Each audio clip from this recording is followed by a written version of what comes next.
Tonight is the commencement of Hallowtide, a period of 3 days in which Christians across the Western world traditionally pray for the souls of the dead. It is also the evening on which Celtic and Germanic pagans once observed the passing of the harvest season and the beginning of the cold, dark winter that was the bane of Northern Europe. It is said that on this night, as on the last night of April at the opposite end of the year, the veil which separates our mortal plane from the great beyond is at its thinnest. It is a night on which witchcraft and divination are said to be most efficacious, and on which the forlorn denizens of the invisible world rub shoulders with the living. To celebrate this spookiest of holidays, I've put together a compilation of old Canadian ghost stories previously published on this channel. First, we will return to the grand railway hotels of the Canadian Rockies, which are said to play host to a handful of ghostly guests, from the famous Phantom Bride of the Fairmont Banff Springs to the Lady in White, said to haunt the halls of Waterton's Prince of Wales. Next, we will revisit First Nations ghost stories from the Canadian prairies, including the tale of the spectral elders whose wails still echo over Old Wives Lake, Saskatchewan, as well as an old Blackfoot legend set in present-day Lethbridge, Alberta. We will revisit forgotten ghost stories from Quebec, some of the phantom ships of maritime lore, and more spectral ladies from small-town Ontario. Finally, we will finish with an old haunting set on a ranch in Canada's only true desert. Enjoy. The curious case of Jack Ladner's pocket watch is not the only Rocky Mountain mystery connected with the Canadian Pacific Railway. Back in 1888, William Cornelius Van Horn, the man who oversaw the construction of that transcontinental track, was appointed president of the CPR.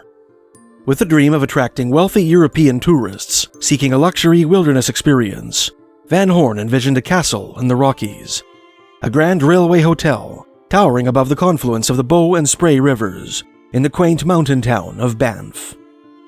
During the first year of his presidency, he commissioned American architect Bruce Price with the design of a world-class establishment that would become an icon of the Canadian Rockies, the Banff Springs Hotel.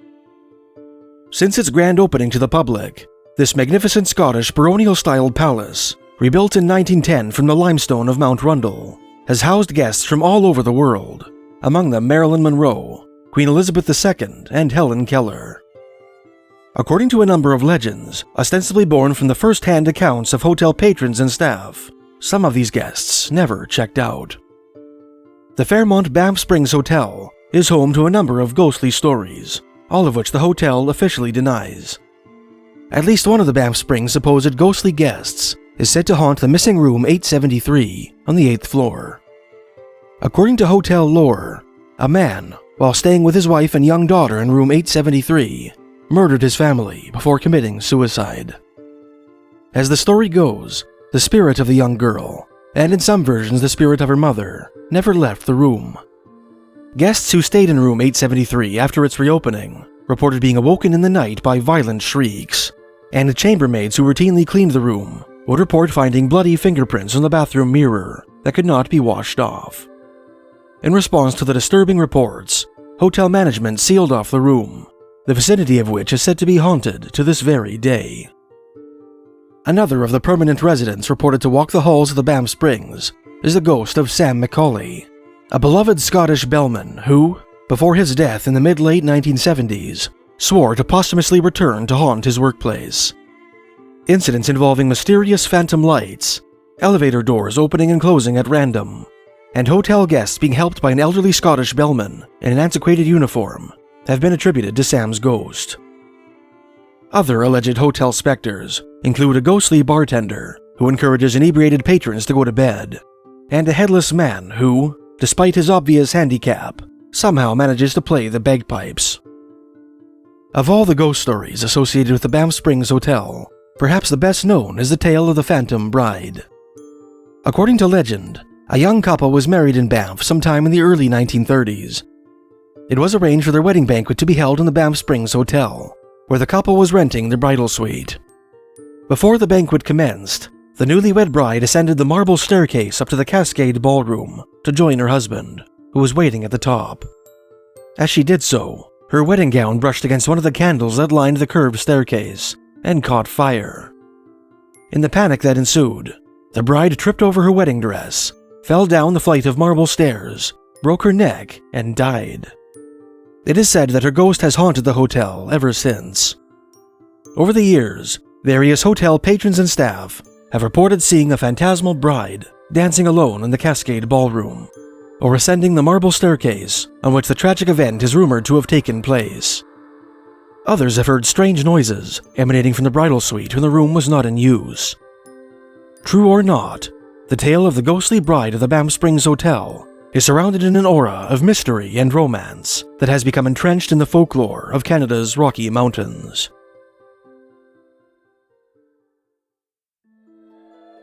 "40 minutes up the Icefield Parkway from Banff is the hamlet of Lake Louise, named after an iconic glacial lake which lies at the foot of Mount Lefroy.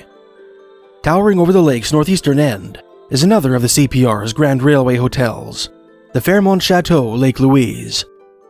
Built around the turn of the 20th century, this luxury establishment has ghost stories of its own, some of which were shared with me by a former hotel employee named Katie M. Like the Banff Springs, the Chateau Lake Louise has an elevator that inexplicably opens and closes on its own. This rogue lift is located near the staff cafeteria at the back of the hotel, in an area with crimson carpet known as the Red Room. Staff lore has it that, back in the 1920s or 30s, when the area was open to guests, a young boy fell into the open shaft while running after a rolling ball and died from his injuries. Around the corner from the Red Room is a corridor connected to the staff cafeteria, on which hangs a large mirror. While passing by this ornament, one of Katie's fellow staff members glanced at his own reflection and saw an older man standing behind him, staring at him with a sinister expression. The staff member whirled around, only to find himself alone in the hallway. Another purportedly haunted area is the hotel's 8th floor, where one of Katie's housekeeping supervisors was kicked squarely in the behind. Legend has it that this part of the Chateau Lake Louise is haunted by the ghost of a bride-to-be, who hanged herself in a guest room closet sometime in the 1930s, when she learned of her fiancé's affair. Another unusual incident occurred one night when a guest left the hotel for a nighttime stroll around the lake. When he tried to re-enter the door he had exited, the guest found himself locked outside. When he peered through the window to see if anyone was in the hallway, the face of an elderly woman in old-fashioned clothing suddenly appeared in front of him. Terrified, the patron walked around to the main doors and informed the concierge of his frightening experience. Another interesting source on the ghosts of the Chateau Lake Louise is an online post written by former hotel house officer P. Herman. One night while doing his rounds, Herman and a co-worker named Robert walked the length of the Tom Wilson Room, a restaurant on the hotel's 7th floor. It was very late at night, he wrote. Dark, of course, but for a few nightlights. Herman and Robert strolled down the middle of the dining room, walking between rows of tables and chairs, with their eyes peeled for anything out of the ordinary. When they had completed their inspection, they turned around to find every chair in the dining room moved to the middle of the aisle down which they had just walked. We heard nothing, he wrote, although there was a very noticeable chill. Of course, we chose an alternate route through the kitchen at a very brisk pace. Herman went on to relate another incident, in which he walked past a woman in old-fashioned summer clothing one cold winter night while descending the grand staircase. The woman's strange choice of attire caused the house officer to turn around for a second look, but by the time he craned his neck, the woman had vanished. Similar to his experience in the Tom Wilson Room, the incident was accompanied by an oppressive chill, which Herman likened to the sensation of opening a winter window without feeling a breeze. Of course, I made my report, he wrote, and it should be on file to this day, along with several others, including screams in empty rooms and other apparitions.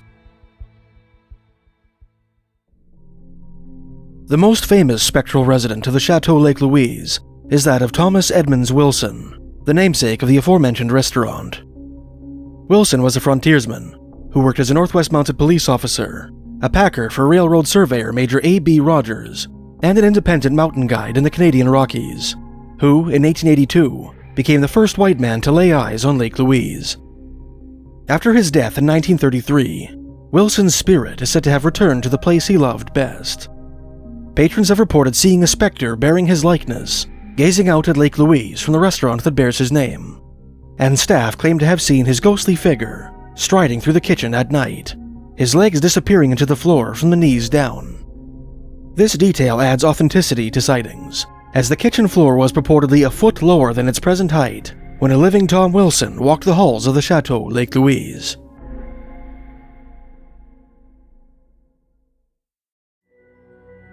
Tucked away in the southwestern corner of the Canadian Rockies lies Waterton Lakes National Park, a hidden tourist destination which has hosted thousands of sportsmen and outdoor adventurers since the days of its first ranger, Kootenai Brown. On a high windswept hill, overlooking the park's eponymous lakes, stands the magnificent Prince of Wales Hotel, the last of the Grand Railway hotels to be built on Canadian soil.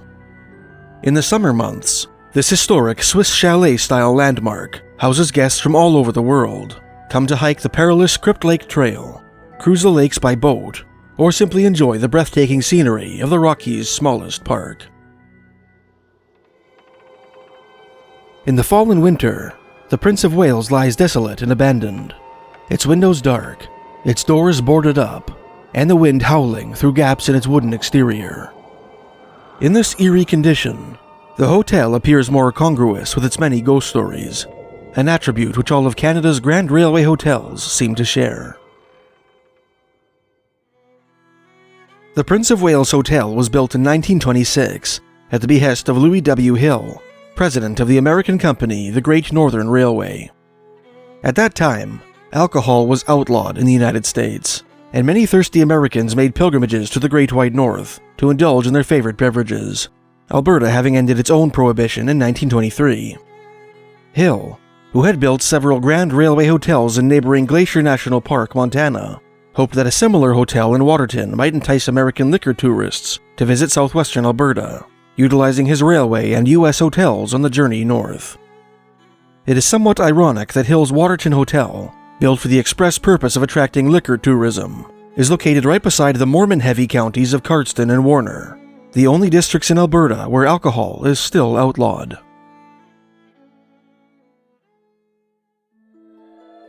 Named after the future, short-reigning King Edward VIII, in a vain attempt to entice him to stay there during his 1927 royal tour of Canada, the Prince of Wales Hotel is said to house a number of permanent residents. The most frequently reported unexplained phenomenon to take place at the Prince of Wales Hotel is the inexplicable aroma of tobacco smoke, which occasionally wafts through the Royal Steward dining room. This phantom smell is said to be associated with the ghost of a well-dressed, top-hat-wearing gentleman who haunts the dining room and the basement, appearing to unsuspecting guests and staff as a reflection in the windows and mirrors.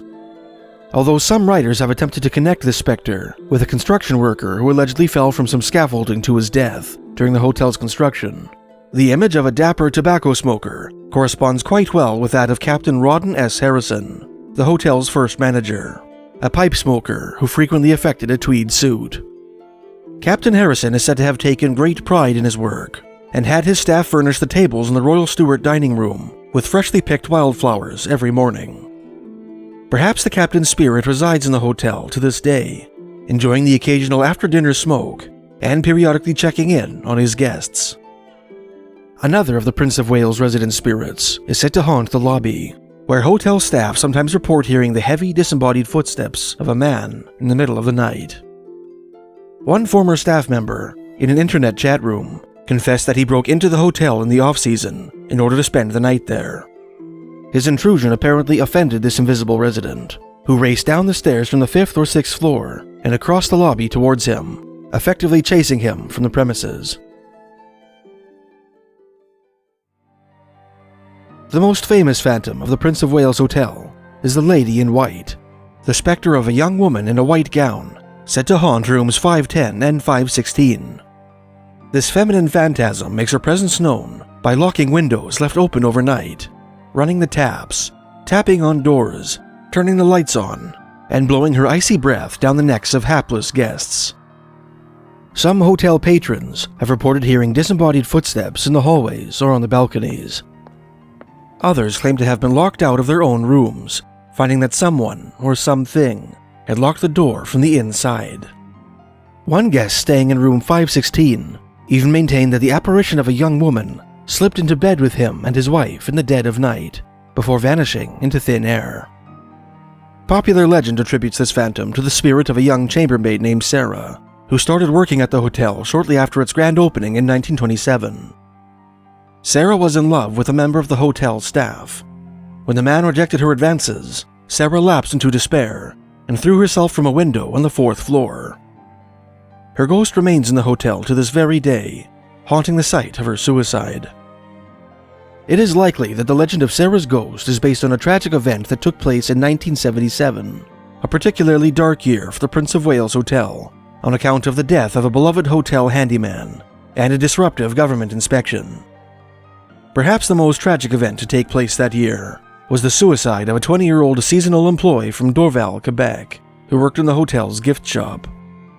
The employee, named Lorraine, had fallen in love with Clifford Hummel, the handsome and athletic manager of the Prince of Wales Hotel. When Hummel, who was already in a relationship at the time, failed to reciprocate her affections, Lorraine was heartbroken.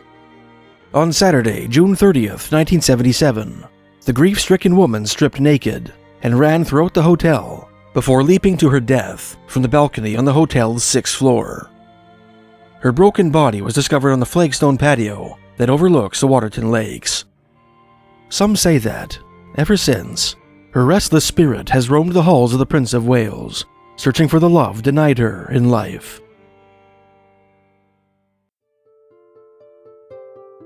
If you drive about 50 minutes west of Regina, Saskatchewan, you'll come to the city of Moose Jaw, Saskatchewan, one of the quaintest, prettiest little towns on the Canadian prairies. Once a rough and rowdy outlaw haven, frequented by gangsters from Chicago, this prairie oasis has managed to retain much of the charm of its roaring 20s heyday, while shearing itself of most of its appendant degeneracy. Today, visitors to Moose Jaw's downtown, one of the few in the prairie provinces still dominated by the old brick and sandstone buildings, epitomical of early 20th century Canadian prairie architecture, can tour the underground tunnels once used as hideaways by Chinese railway coolies and American rum runners. Take the natural geothermally heated mineral waters of the Temple Gardens Spa, and walk the paths of beautiful Crescent Park.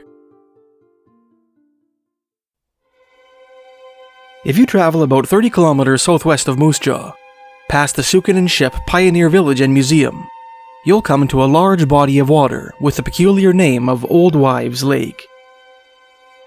Designated a migratory bird sanctuary due to its large seasonal populations of migratory waterfowl and shorebirds, Old Wives Lake is the largest natural lake in southern Saskatchewan and the 4th largest saline lake in North America. Old Wives Lake owes its peculiar name to an old Cree legend, which, as is the case with most oral lore, has a number of different versions. According to one version, which was recounted to the first officers of the Northwest Mounted Police by their Métis guides during their 1874 march across the prairies, a Cree hunting party from the east of Wood Mountain ventured up the Wood River to Old Wives Lake in search of buffalo one spring in the early 1840s.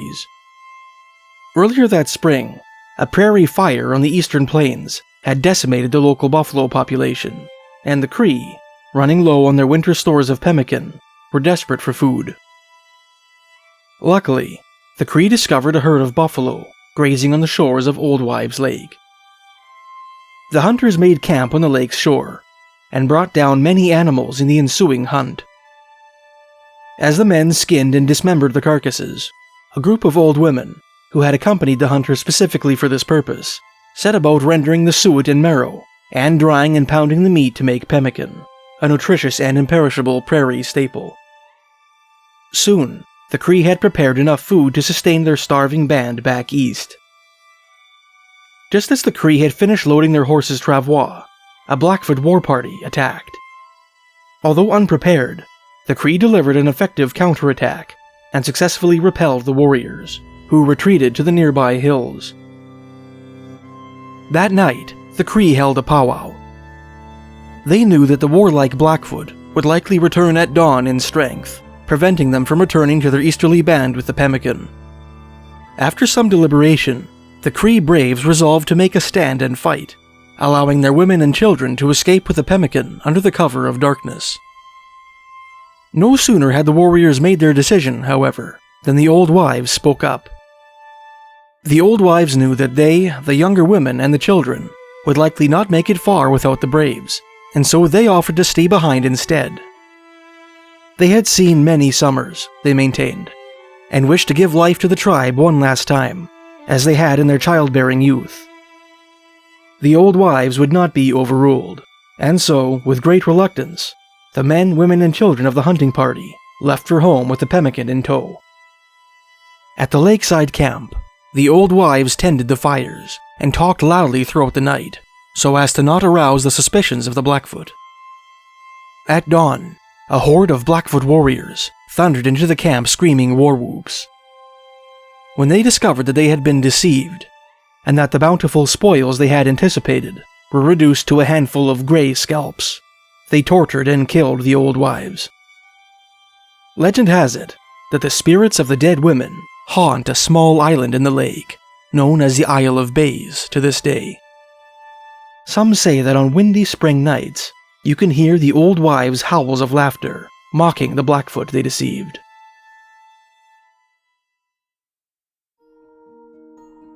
In the southwestern corner of Alberta, the westernmost of Canada's 3 prairie provinces, lies the city of Lethbridge, home to the Lethbridge College and the stunning Nikayuko Japanese Garden. The area surrounding this prairie metropolis has its fair share of ghost stories.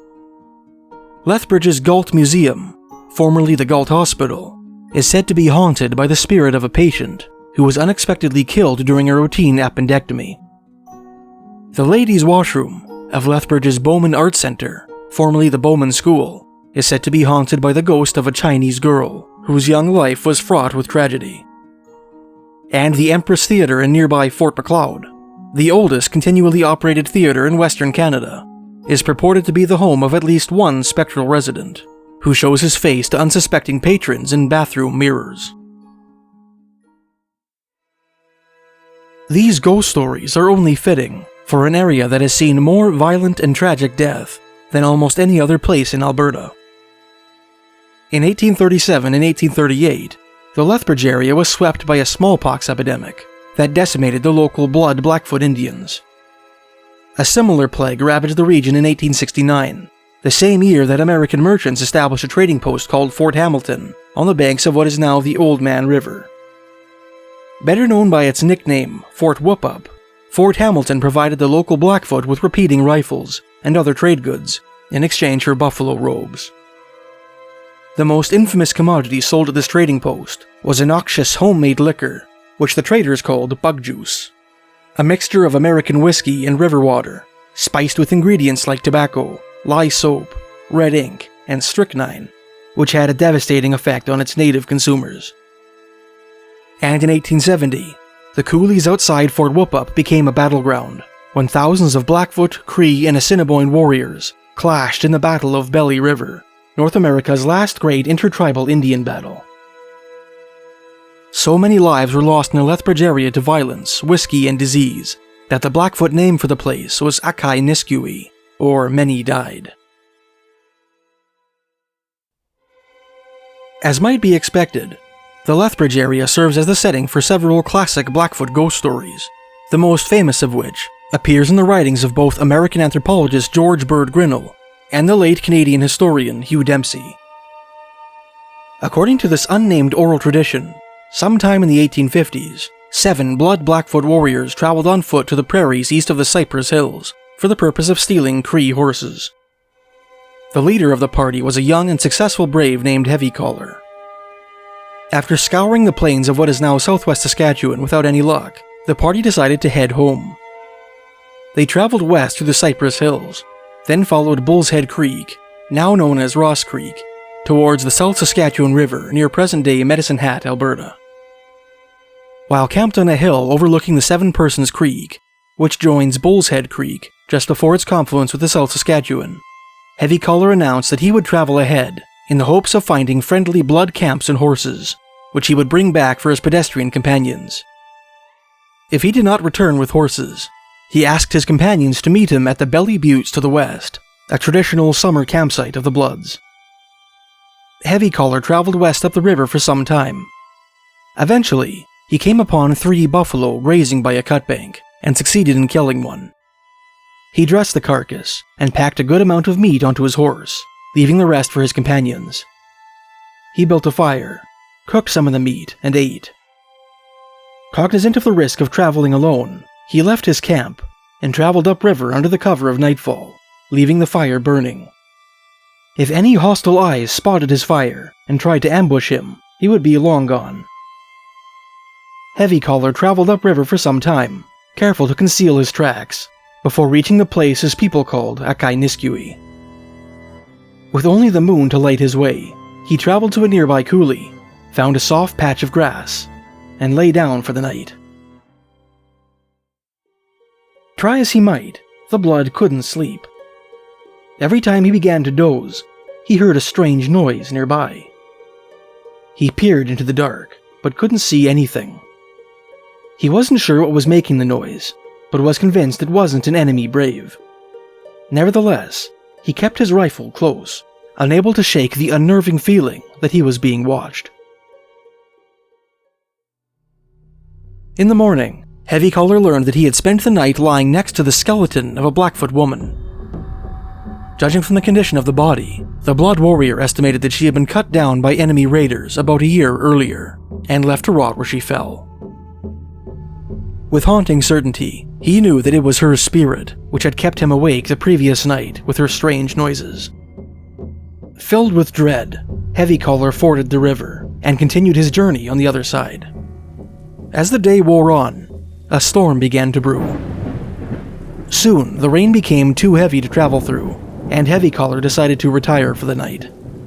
He built a crude shelter on an island in the middle of the river, built a fire, and began to settle in. Suddenly, through the lightning and the pounding rain, he heard the distant hoot of an owl, the very sound that ghosts make as they wander through the night. Heavy Collar felt a chill run down his spine. As he cowered beneath his shelter, the warrior heard a peculiar sound in the distance. It sounded like something being dragged through the brush. As he listened, the sound came closer and closer. Soon, whatever was making the noise was right outside his shelter, on the other side of the fire. Heavy Collar hazarded a glance. At the other end of the fire sat a tall, slender figure. It was dressed all in white, its face concealed by the shadow of a hood. It had long skeletal legs, which it stretched out towards the fire as if to warm them.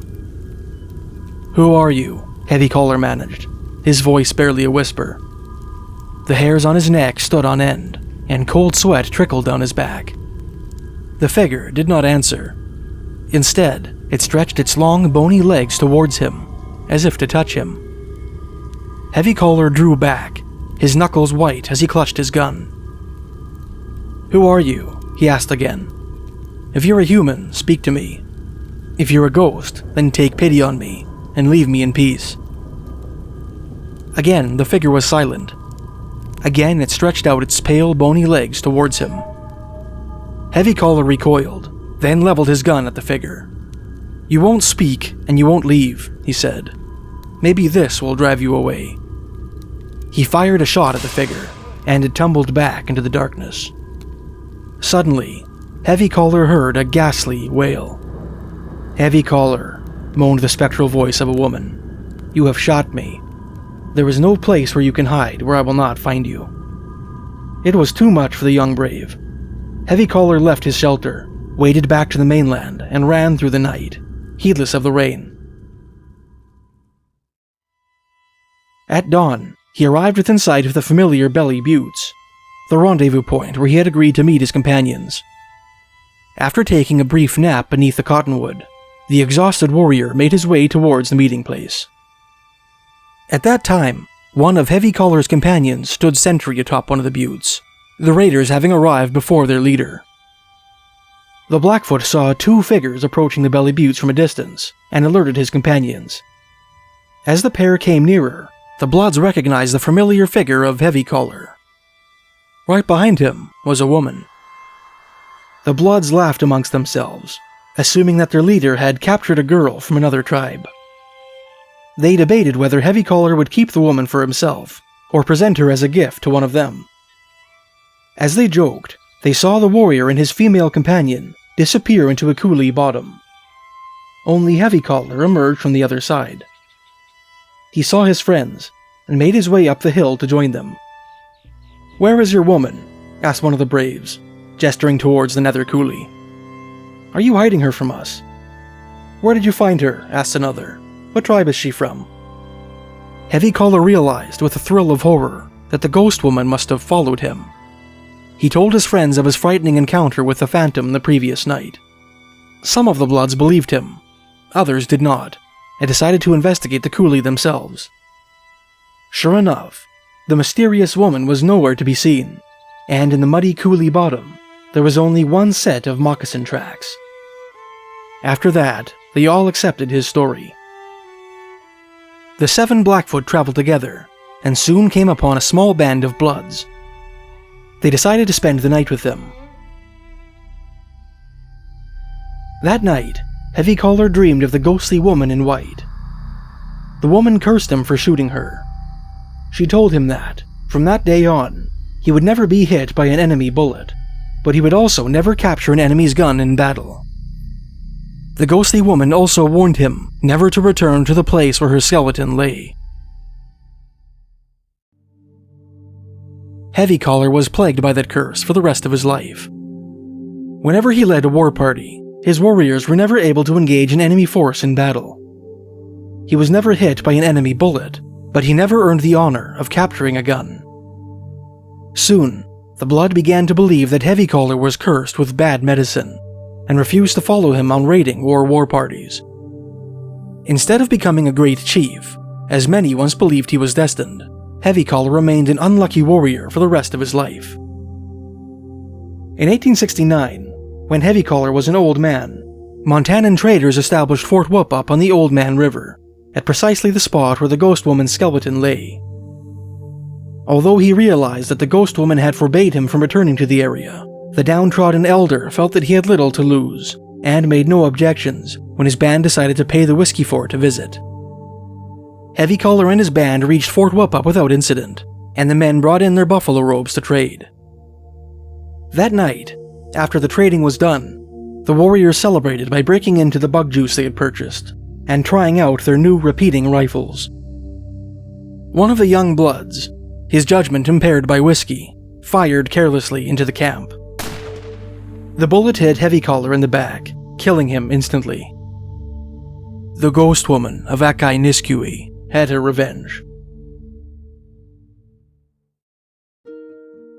In this video, I'm going to read an article which was published in the July 9th, 1891 issue of the Los Angeles Times, entitled The Mysterious, One Man's Experience Touching the Unseen and Awful. The article details 3 true tales of the unexplained, set in 19th century Quebec, which have proved impossible to incorporate into other videos. The piece was written by one Mr. Alfred Balk, who, judging from his writing style, may be the same Alfred Balk who contributed articles on wild camping and backcountry survival to the April to September 1889 issue of the Sport, Travel and Recreation magazine Outing.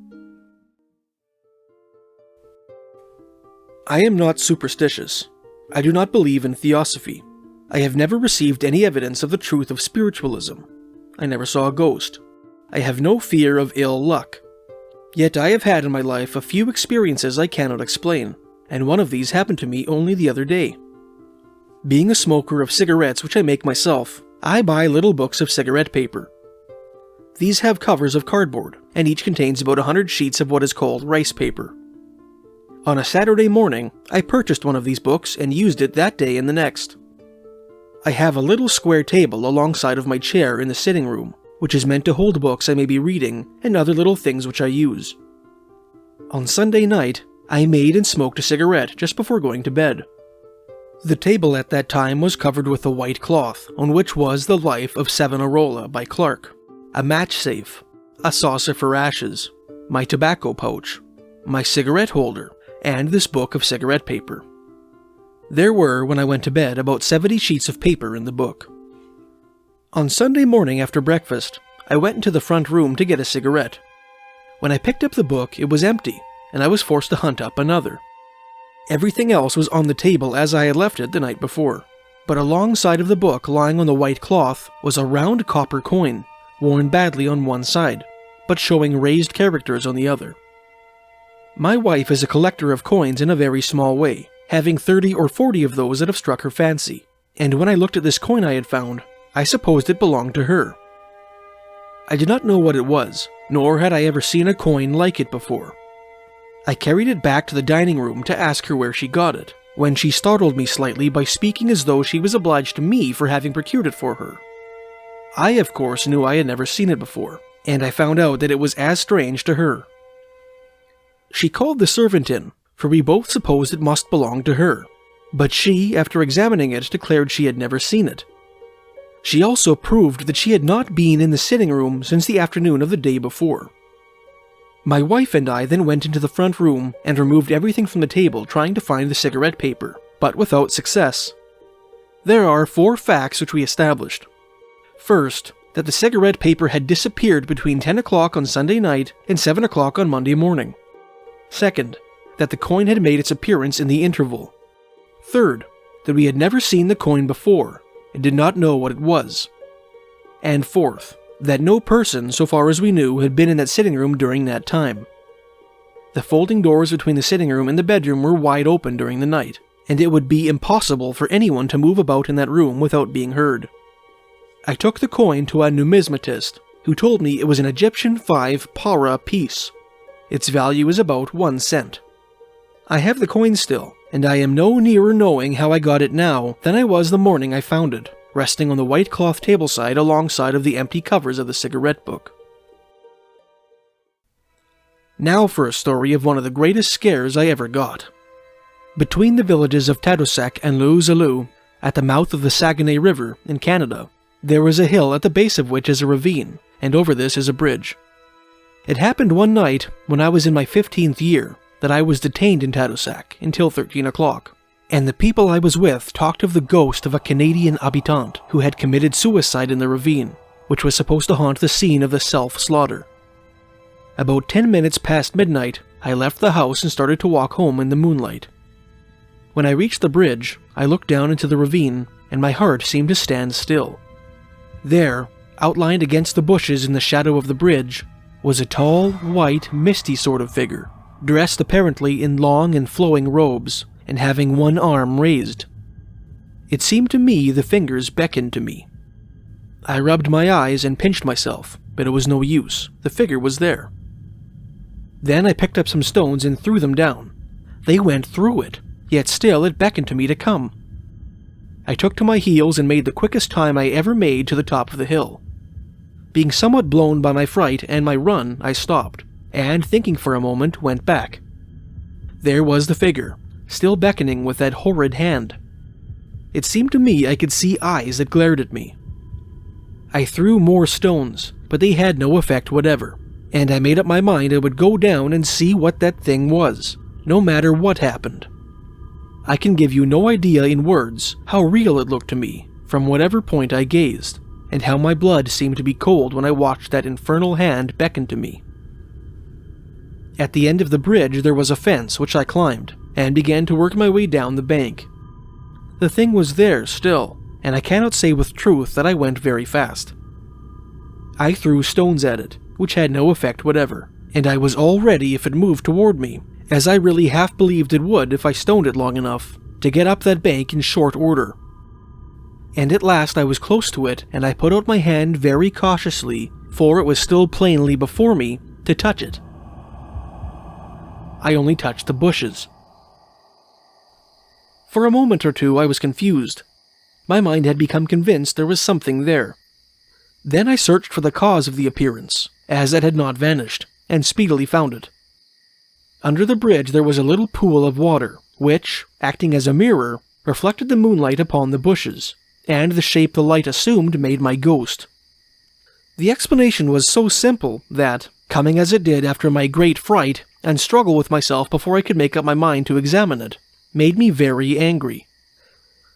Had I been able to connect it with any persons, I should have wished to harm them in some way, but as it was, I could only go home deriding myself for my absurd credulity.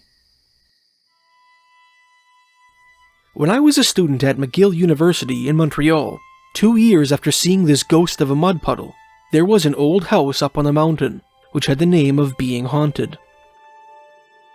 Charlie Ferry, Jack Mills, and I went up there one night to see what would happen. The place was a tumble-down, dreary sort of a structure, but we managed to start a fire in one of the rooms and make ourselves fairly comfortable. We had a lunch with us, and 2 or 3 champagne bottles filled with strong coffee, which we believed would help us to keep awake. We went upstairs and down, finding the doors open everywhere. It must have been after 11 o'clock when I heard one of the boys speak of the cold.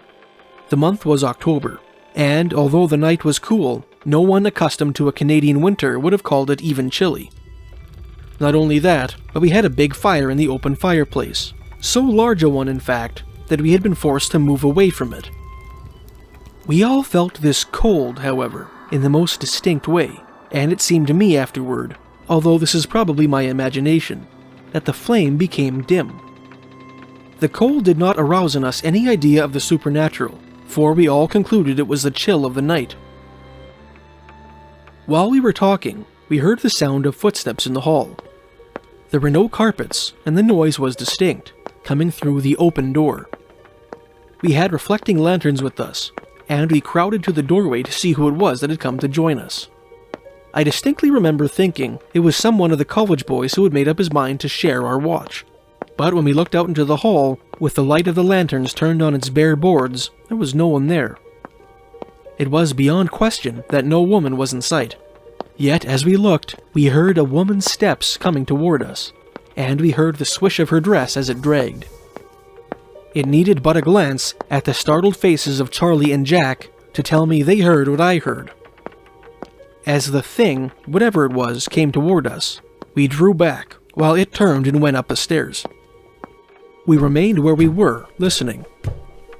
The footsteps mounted the stairs, and then we heard them overhead, moving through all the rooms. Now fainter. Now louder. At last they came back and moved down the stairs, and with them came, it seemed to me, the same feeling of cold. They passed into the room where we were and moved back into the room in the rear. They sounded exactly like the movements of a person who is looking for something. At one time, I thought I heard something like a sigh, but as the others did not hear this, I think I must have been mistaken. The footsteps and the swish of the dress came towards us and went away. Up and down the hall they went for, I should think, half an hour, and then, as suddenly as they began, they ceased. With them went the cold, nor did we feel this again that night. We saw nothing, but we, all 3, heard the steps and the dress as plainly as I now hear a passing train on the elevated road. We never found out the cause of the sounds. In fact, we were not anxious to go back to the house, and we never heard any story which would account for them.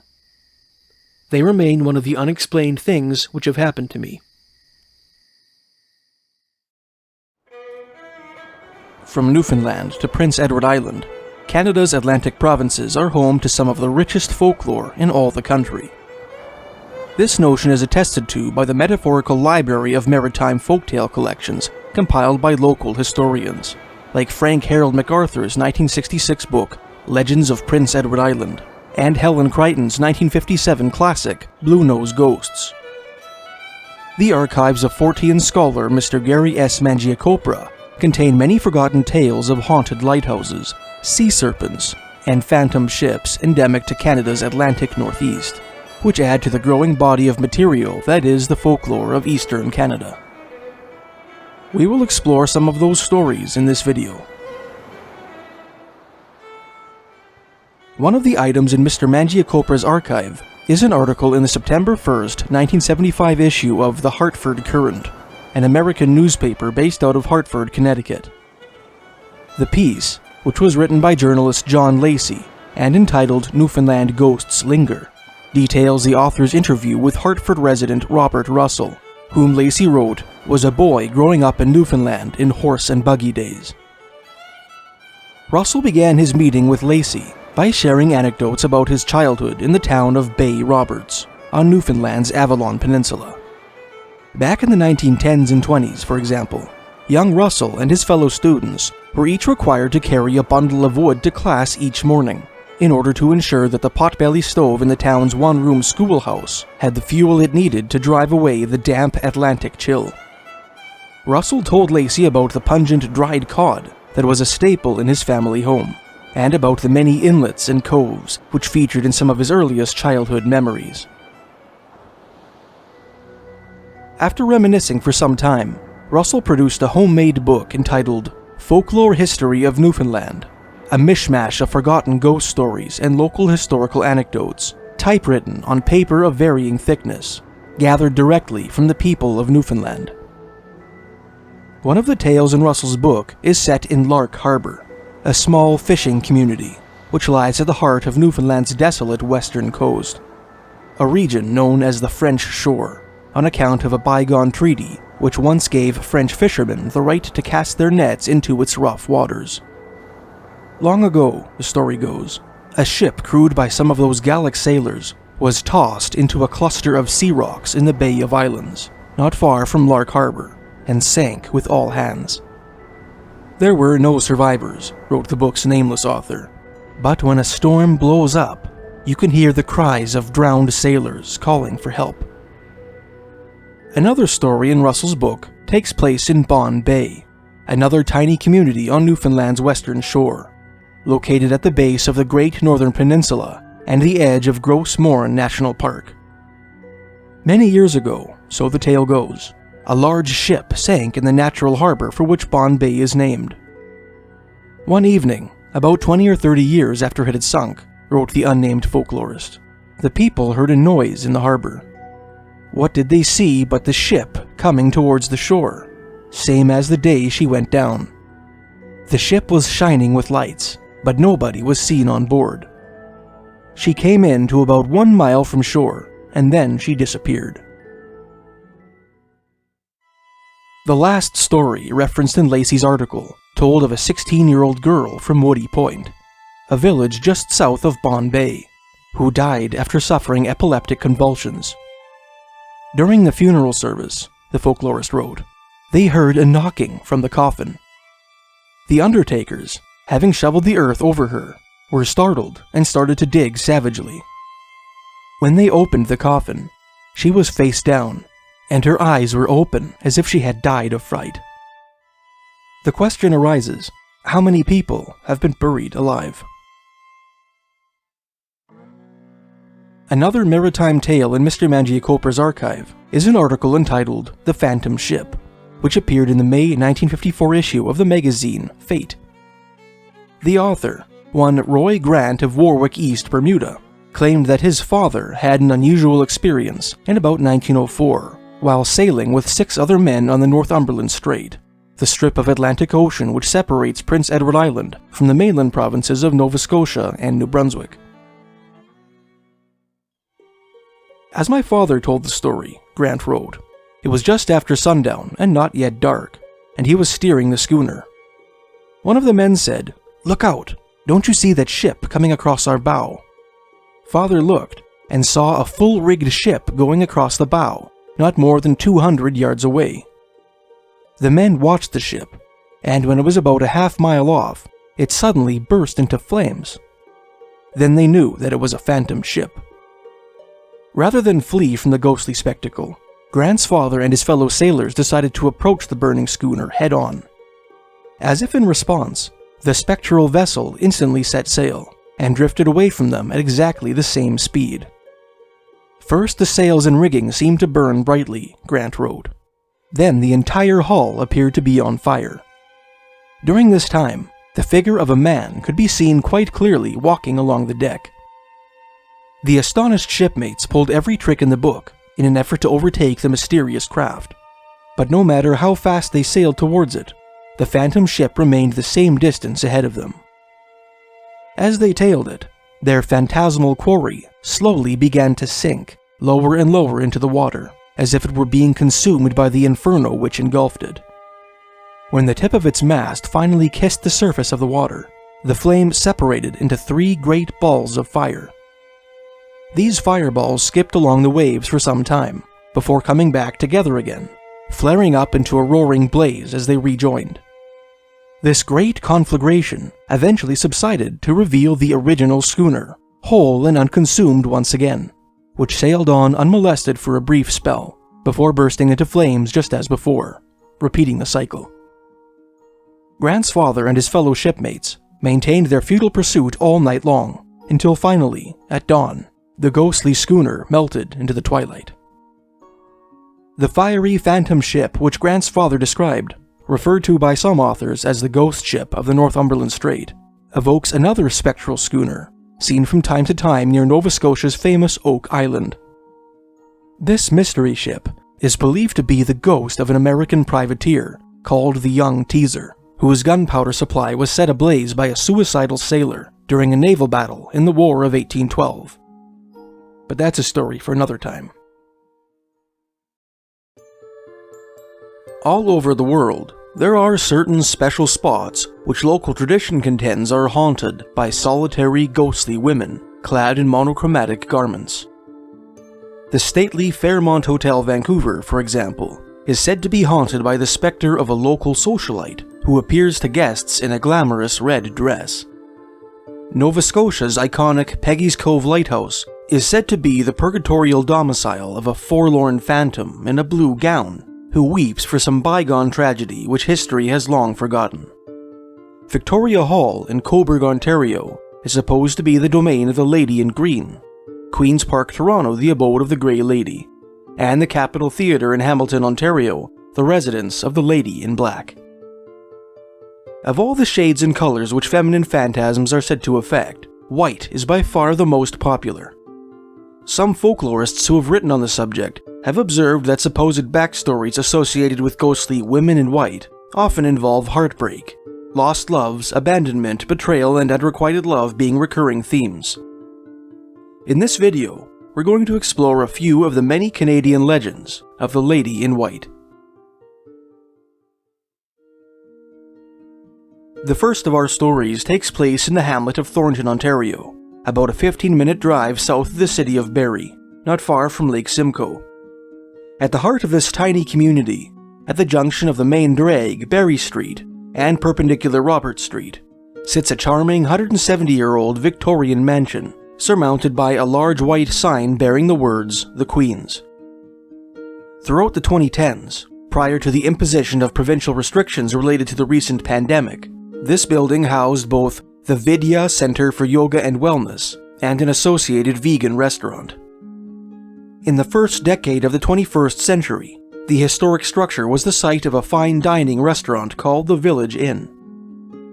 Throughout the 20th century and much of the 19th, however, this elegant manor served the function for which it was originally intended, namely that of a stopping place for Ontario travelers, originally operating under the name the Queen's Hotel.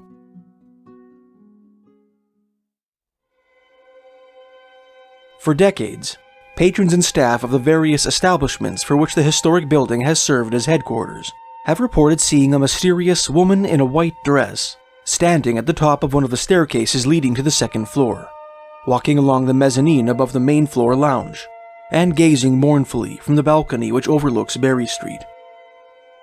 Ontario folklorists Andrew Hind and Maria de Silva described several encounters with this female phantom, known locally as the Lady of the Stairs, in their article in the spring 2009 issue of the magazine Mysteries. One evening in 1996, for example, an interior decorator named Andrea Naud and her boyfriend Tim were enjoying a candlelit dinner on the Village Inn mezzanine, when Naud noticed a strange woman peering at them through a glass door, which separated the dining area from a wing which once held the old hotel's guest rooms. "I saw this sickly woman staring at me through the sheer curtain," Naud told Hind and De Silva. "I couldn't define a face, but she looked ill. This woman kept staring at me, and I thought to myself, that's pretty rude, so I stared right back. Then she disappeared." Alarmed, Naud informed a waitress of her troubling experience, and watched the color drain from her face. Although the wing of the building in which the mystery woman had stood was sometimes rented out to tenants, no one had occupied it in over a week, and there were no other female staff members on duty that night. Another strange incident occurred one dark and stormy night in August 2005, when the hamlet of Thornton was beset by a terrific downpour. A woman whom Hind and De Silva referred to as Terry drove up to the restaurant with her husband and was surprised to see a woman standing on the balcony, clad in a thin white shift which offered no protection from the pouring rain. Terry made eye contact with the mysterious lady and was instantly overcome by a bone-chilling cold and an overwhelming sensation of sorrow.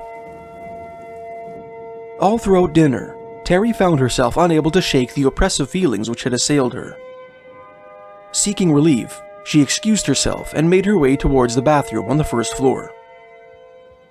As she walked down the stairs, she had the distinct impression that someone was walking directly behind her. But when she turned her head, no one was there. Once inside the bathroom, Terry headed over to the sink and attempted to calm her nerves. As she stood before the mirror, she heard the clicking of high-heeled footsteps approaching her from behind. A quick glance assured her that she was alone. Terry's heart hammered in her chest, and the hairs of her neck stood on end. She had never felt so terrified in all her life. For a few moments, she stood weak-kneed, frozen with fear, waiting with bated breath for the inevitable culmination of her run-in with the Lady of the Stairs. She was jarred from her paralysis by the clattering of a bar of soap, which slid into the sink as if it had been flicked by invisible fingers, and ran shrieking from the bathroom. Other unexplainable experiences which have taken place in the Queen's Hotel over the years include phantom footsteps on the second floor, electric lights mysteriously turning on and off, the inexplicable rearrangement of antique furniture, and 2 incidents in which kegs of beer froze solid in the fridge, immediately following a journalistic inquiry into the alleged haunting. Local legend has it that the Lady of the Stairs is the ghost of a female guest who stayed in the Queen's Hotel with her husband in the late 1800s. In the midst of a heated argument in her room on the second floor, the woman broke away from her spouse and fled downstairs. While descending the staircase, she tripped on her dress and tumbled awkwardly. By the time her body came to rest at the base of the stairs, the woman was dead. Although there are no records of such an incident taking place at the Queen's Hotel, many Thornton residents remain as firmly convinced of its veracity as they are that the old building is haunted. As Hind and De Silva put it, until such time as the ghost's full story can be brought to light, the forlorn Lady of the Stairs may remain trapped within the quaint confines of the establishment, an unwitting, non-paying patron. Another Canadian ghost story involving a woman in white is set on a tiny rocky inlet near the southern tip of Vancouver Island. This haunted spot, called Dyke Point, lies at the northern lip of Thetis Cove, the latter being an appendage of Esquimalt Harbour, abutting a natural area called Portage Park, near what pioneer letters indicate was once an old Indian burial ground. Every once in a while, locals report seeing a young woman in a white dress, standing on the point, gazing mournfully out to sea, her long hair flowing in the breeze. This melancholy apparition does not interact with witnesses, simply fading into nothingness moments after being seen. This so-called White Lady of Thetis Cove has also been spotted standing on a small beach at the edge of Portage Park, staring vacantly past Richards Island, which obstructs one's view of the harbour. In his 2017 book, The Haunting of Vancouver Island, Supernatural Encounters with the Other Side, Victoria author Shannon Sin recounted a local legend, which holds that the White Lady of Thetis Cove is the ghost of a woman whose husband or fiancé died at sea, who still waits in vain for his safe return. One old tradition holds that the woman was related to the family who once owned and operated nearby 4 Mile House, a historic inn located a mere 250 meters north of the aforementioned beach and more than a half-kilometer northeast of Dyke Point, at the northern end of Portage Park. 4 Mile House was established in 1858 and taken over by an Englishman named Peter Calvert in 1870, remaining under Calvert management until 1917. Incidentally, this antique building, which now houses a brewpub, is said to be home to several ghostly tenants itself.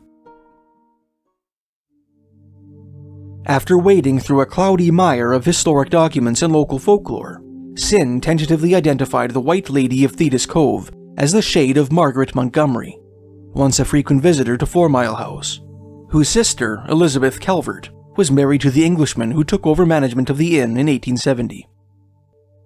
Margaret died in 1872, at the age of 19, succumbing to a heart condition which had plagued her since childhood.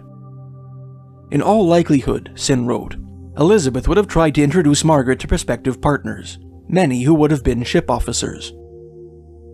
Today, the 4 Mile Brewing Company, which operates out of 4 Mile House, honors the legend of the White Lady by proudly displaying a stained glass depiction of the phantom in their establishment, and serving a beverage called a White Lady, which consists of coffee, Bailey's Irish Cream, and Frangelico liqueur. The third and final White Lady we will meet in this video is said to make her appearances in an old vacation cottage south of the town of Parry Sound, Ontario, on the eastern shores of Lake Huron's Georgian Bay, in a region called Muskoka.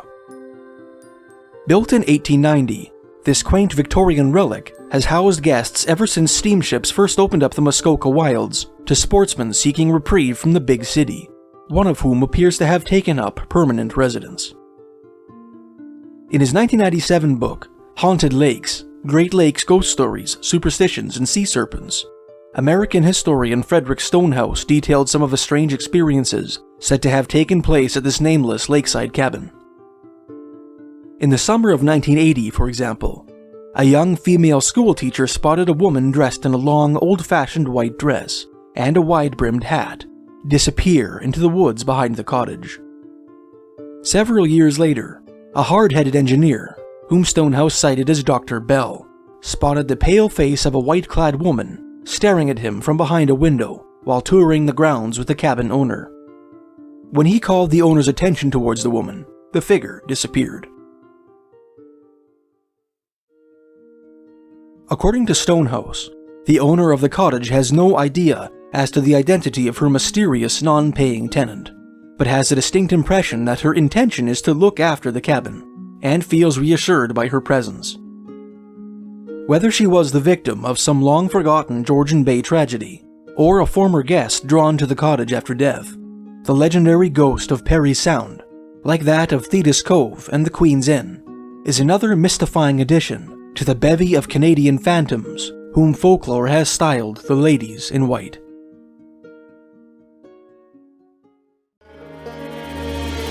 If you've ever made the road trip from Vancouver to Prince George, British Columbia, chances are that you've driven through the village of Ashcroft, located about an hour west of Kamloops, in the most arid region in all of Canada, in the heart of what some claim to be Canada's only true desert south of the Arctic Circle.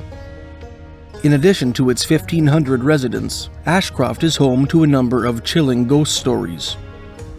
One of these tales tells of the frightening specter of a Chinese woman whom travelers sometimes encounter at night on the side of the Trans-Canada Highway just south of town.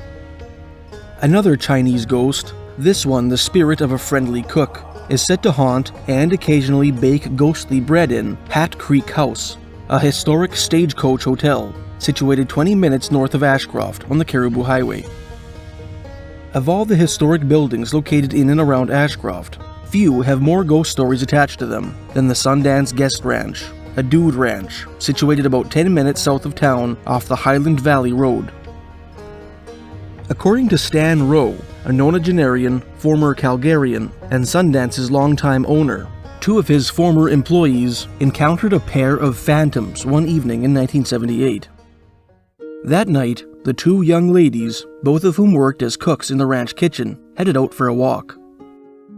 The path they took was an old trail that skirted some of the desert hills ubiquitous in that part of the country, now dark silhouettes in the twilight. Suddenly, one of the women stopped dead in her tracks. "Who were those men?" she asked, staring ahead down the trail. "What men?" the other lady replied, following her co-worker's gaze. All she could see in the gathering dusk was prairie grass, sagebrush, a scattering of lodgepole pines, and a barbed wire fence. To her, the trail ahead appeared to be empty and lifeless. "Those two, can't you see them?" She giggled. "They look like they're ready for a costume party." The lady proceeded to describe the men's appearance to her companion, who, for some reason, was having a hard time seeing them. Both were dressed in heavy boots, long canvas overcoats, and wide-brimmed hats that cast shadows over their bearded faces. As she was speaking, the men turned off the trail, walked straight through the barbed wire fence, and vanished into thin air. The two women, the story goes, returned to the Sundance Ranch to relay the frightening tale to fellow staff members before catching the next bus to Vancouver. Stan Rowe suspects that the strange apparitions that his employees saw that night in 1978 may have been the spirits of prospectors who came to Ashcroft more than a century earlier in search of fortune and adventure, participants in an event known today as the Caribou Gold Rush. In order to make sense of Rowe's theory, we'll first need a little backstory. Back in 1957, when British Columbia was an agglomeration of fur trading districts and British colonies, gold was discovered near the confluence of the Fraser and Thompson rivers, not far from present-day Lytton, BC, an hour's drive southwest of Ashcroft. Immediately, veterans of the California Gold Rush of 1849, many of whom had settled in San Francisco, flocked to the new diggings and began to pan the creeks of the Fraser Canyon in what is now known as the Fraser Canyon Gold Rush. This event prompted the British Crown to consolidate many of its holdings in Western North America into the colony of British Columbia, a precursor to the province that we know and love today. During the Fraser Canyon Gold Rush, most prospectors made their way to the goldfields of the Fraser Canyon by one of two routes. The first route was the Fraser River itself, a waterway which was notoriously difficult to navigate. The second was the Douglas Road, an old Hudson's Bay Company trail beginning in Port Douglas, BC, and ending up in the settlement of Cayuche Flat, present-day Lillooet, which British Columbia's first governor, Sir James Douglas, reconstructed in 1858. Of the thousands of prospectors who poured into the Fraser Canyon in the 1850s, only a few found gold of any significance. Many disenchanted gold seekers returned to California, while others, still hoping to strike it rich, pushed on into the interior. In the 1860s, some of these enterprising prospectors discovered gold in the Caribou Plateau of south-central British Columbia. These discoveries launched the Caribou Gold Rush, in which thousands of prospectors, chiefly of British, Canadian, and Chinese extraction, streamed into the British Columbian interior by way of the west coast. There were two main routes by which prospectors initially reached the Caribou goldfields. The first was a rugged and treacherous mule path, called the River Trail, which wound through valleys and canyon bottoms, often running along cliffsides. The second was a rough freight wagon trail called the Old Caribou Road, built by American contractor Gustavus Blinn Wright in 1862. An extension of the Douglas Road, the Old Caribou Road connected Cayuche Flat, the terminus of the Douglas Road, with the settlement of Alexandria, nestled deep in Caribou country. Much of the road followed an old HBC thoroughfare called the Hudson's Bay Brigade Trail. One of the more colorful stories to come out of the Old Caribou Road involves a prospector named Frank Laumeister, who packed his supplies over the trail using Bactrian camels from the United States Camel Corps.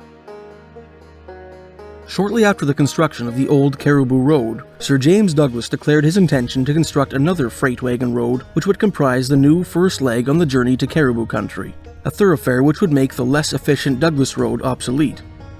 This road would begin in Yale, go through the Fraser Canyon, head up the Thompson River, a major tributary of the Fraser, and further up the Bonaparte River, a tributary of the Thompson, to the town of Clinton, a station on the Old Caribou Road. The Royal Engineers of the British Army completed this project in 1865, constructing what is known today as the Caribou Road.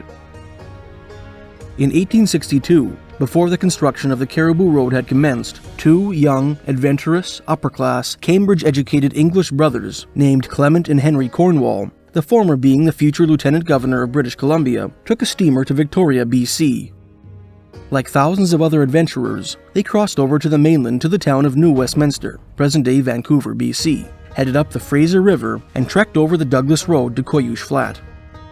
At Cayuche Flat, the Cornwall brothers encountered a number of dejected prospectors who were returning empty-handed from the Caribou goldfields.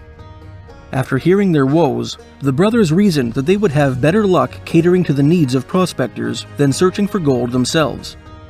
Instead of following the crowd north, the Cornwall boys decided to venture off the beaten track and search for a good piece of land on which to set up shop. After encountering several wild camels that Laumeister had turned loose, an incident which terrified their horses, the Cornwall brothers came to what Clement described in his diary as, quote, a desirable-looking flat watered by 2 streams with a fine surrounding range for cattle. This area was located a short distance from the Thompson River, the Bonaparte River, and the so-called River Trail. Better yet, it lay along the proposed route of the Caribou Trail. The brothers knew they had found a perfect location on which to settle, and so they traveled down the Thompson to Lytton, where they purchased the land from the regional magistrate. Hiring former prospectors and local Shuswap Indians as laborers, the Cornwall brothers established a farm, a sawmill, a grist mill, a cattle ranch, and a roadhouse on their property, the latter which they named Ashcroft Manor, after their birthplace in Gloucestershire, England. Following the construction of the Caribou Trail, the Ashcroft Manor positively thrived, evolving into a favorite stopping place on the road to the Caribou diggings and a sort of mecca for British Columbia's English gentry. By the late 1860s, Ashcroft Manor was famous for its foxhound kennels, its coyote hunting parties, which were modeled after the traditional British fox hunt, and its horse racing competitions, and was said to serve the finest liquor east of Victoria. In 1884, the Canadian Pacific Railway was built across the Thompson River not far from the Ashcroft Manor. Almost overnight, the village of Ashcroft sprang up around the Cornwall brothers' property. Due to the proximity of the railway, Ashcroft soon eclipsed Yale as the gateway to the Caribou. Several years later, during the Klondike Gold Rush, Ashcroft served as the trailhead of an all-Canadian route to the Yukon goldfields. Considering Ashcroft's beginnings, is it possible that the ghostly men whom Stan Rowe's employees encountered in 1978 were the spirits of prospectors once destined for the Caribou goldfields? Maybe they were the shades of bygone guests of the Ashcroft Manor, or perhaps they were the ghosts of Clement and Henry Cornwall themselves. Another ghost story connected with the Sundance Ranch has its roots in a roundup conducted in the 1980s or early 90s, in which 18 guests of the Sundance Ranch were invited to run cattle to a northerly pasture. We'd been rounding up cattle when a big downpour rolled in, Stan Rowe told a reporter. Seeking shelter from the rain, the riders headed for a Sundance barn located a short ride's distance. When they finally reached the safety of the barn, all but one guest was accounted for. A short time later, this tardy patron, a sober-minded businessman, caught up with the party, a strange expression on his face. "What kept you?" Rowe asked. The businessman removed his Stetson to scratch his scalp. "This Indian girl," he said. He proceeded to tell Rowe and the other guests about a Shuswap girl he encountered after being separated from the main group. The girl was dressed in a deerskin gown and was holding a string of trout. She had asked the businessman if he knew the way to the main trail and invited him to have dinner with her. Before the businessman could reply, a bolt of lightning obliterated a nearby tree. Thoroughly spooked, his horse bucked him off its back and galloped towards a proximate cluster of trees. The man raced after his horse, and by the time he returned, the Indian girl was gone. Rowe informed the bewildered businessman that, according to local legend, the ghost of a 19th century Indian woman, whose husband had drowned while fishing, was said to haunt the area. Some believe that those who accept her dinner invitation will never return. Curiously, the tale of the businessman's encounter is not the only Canadian anecdote involving lightning strikes and vanishing Indian ghosts. More than a century prior, Cecil Denny, an officer of the original Northwest Mounted Police, claimed to have had a similar experience in a thicket near Fort Macleod, Alberta, the fort's first western headquarters. One afternoon in the summer of 1875, while fishing on the Old Man River about 15 miles upriver from Fort Macleod, Denny found himself caught in a rainstorm. After tying his boat up to a cottonwood, he heard the distant sound of Indians singing to the beat of a drum.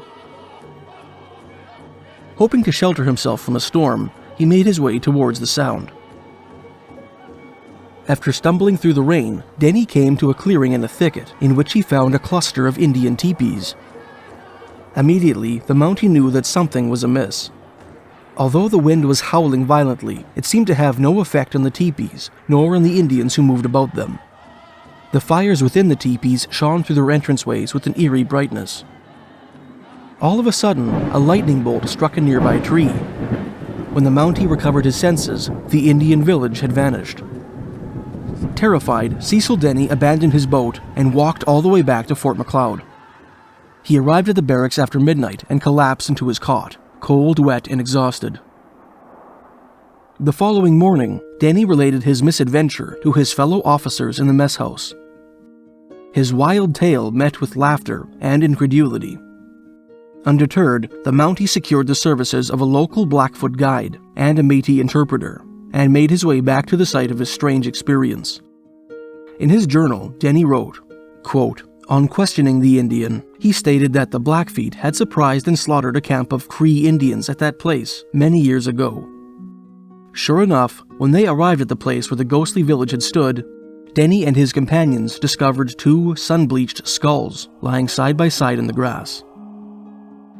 Considering the tales of Cecil Denny and the guest of the Sundance Ranch, it is interesting to note that people who claim to have encountered ghosts often report an accompanying chill or a sensation of being suddenly sapped of energy. Some of those who have studied such encounters have theorized that ghosts might require energy in order to make themselves known.